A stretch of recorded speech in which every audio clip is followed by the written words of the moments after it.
પાણી થઈ ચૂક્યું છે। પંચમહાલના હાલોલમાં ઠેર ઠેર વરસાદી પાણી ભરાયા છે। હાલોલમાં સોસાયટીઓના ઘરોમાં પાણી પહોંચ્યા છે। નીચાણવાળા વિસ્તારોમાં ઘરોમાં પાણી ઘૂસી ગયા। ઘરમાં પાણી ફરી વળતા ભારે હાલાકીના દ્રશ્યો સામે આવી રહ્યા છે। પંચમહાલના આ દ્રશ્યો અમે આપને બતાવી રહ્યા છીએ। ગ્રાઉન્ડ ઝીરો રિપોર્ટ આપને બતાવી રહ્યા છીએ। આફતનો વરસાદ આવ્યો છે અને જનજીવનને અસર થઈ છે। આ એક્સક્લુઝિવ દ્રશ્યો અત્યારે અમે સંદેશ ન્યૂઝ પર આપને બતાવી રહ્યા છે। પંચમહાલની જે પરિસ્થિતિ છે, વરસાદી પરિસ્થિતિની અંદર લોકોની હાલાકીનો પાર નથી। લોકોના ઘરોની અંદર પાણી પહોંચી ગયા છે। ઘર વખરીને નુકસાન થયું છે।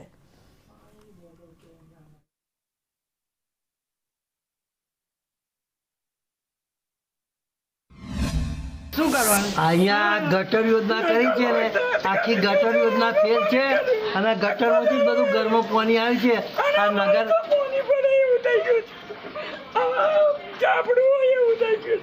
કોદાળો પાણી પડપડ કરે 4 કલાકથી ઉને ચૂને 2-2.5 ફૂટ પાણી આવી ગયું। 2 ફૂટ ઉને ચૂને જ કર્યું છે।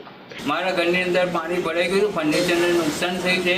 હું 3 કલાકથી પાણી કાઢું છું, હજુ પાણીનો નિકાલ થયો નથી। અમારી સોસાયટીના દરેક ઘરની અંદર પાણી, બધાના ઘરમાં ડિસ્ટન્સ સુધી પાણી ભરાઈ ગયું। ઓલરેડી મારી દુકાન મેઇન રોડ પર છે, એમાં પણ પાણી ભરાઈ ગયું છે। કોઈ મદદમાં નહીં આવે। મારી બાને દીવાન પર છે, એને ખાવાની એવું તકલીફ પડે એવી કન્ડિશન છે।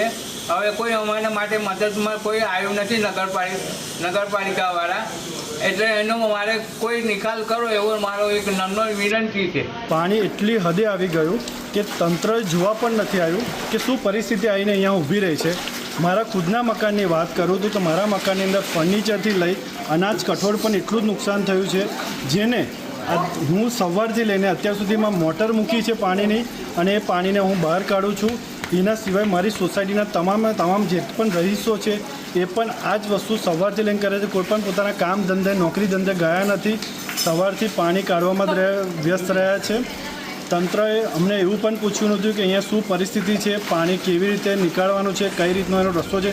પંચમહાલમાં હાલોલમાં 10 ઇંચ કરતાં વધુ વરસાદ થઈ ચૂક્યો છે ને વહેલી સવારથી લઈને અત્યાર સુધીમાં જે રીતે વરસાદ વરસ્યો છે, જેને લઈને નીચાણવાળા વિસ્તારના રહીશો ભારે ચિંતિત થઈ ઉઠ્યા હતા। અને આપણે હાલ છીએ ગોધરા રોડ ઉપર આવેલી મેઘદૂત સોસાયટીમાં। ત્યાંના રસ્તાઓ અત્યારે તળાવમાં ફેરવાઈ ગયા છે। અહીંના રહીશો ભારે ચિંતિત થઈ ઉઠે છે। અને ખાસ કરીને વાત કરીએ તો અહીં ગાડી મિનિમમ 5 ફૂટ કરતાં વધુ પાણી આવી ચૂક્યું હતું સોસાયટીમાં, અને ઘરોમાં પણ પાણી ભરાઈ ગયા હતા। ઘરની અંદર પાણી ભરાઈ જવાના કારણે અહીંના રહીશો ભારે ચિંતિત થઈ ઉઠ્યા હતા, સાથે ઘર વખરીને પણ નુકસાન થયું હતું। જો કે જે રીતે વરસાદી પાણી ભરાઈ જતાં અહીંના રહીશોનો આક્રોશ પણ તંત્ર સામે જોવા મળી રહ્યો હતો। ને ખાસ કરીને વાત કરીએ તો જે રીતે પરિસ્થિતિ સર્જાઈ છે, જેને લઈને તંત્ર મદદે આવવું જોઈએ, પણ ક્યાંક ને ક્યાંક અદ્રશ્ય હોવાનું પણ અહીંના લોકો પાસેથી જાણવા મળી રહ્યું હતું। હાલ તો વરસાદ વિરામ લીધો છે અને અહીંના રહીશો પોતાના ઘરમાં જે પાણી ભરાઈ ગયું છે વરસાદી, તે બહાર કાઢવાની કામગીરી કરી રહ્યા છે। કેમેરામેન પ્રિતેશ નજી સાથે તુષાર નજી।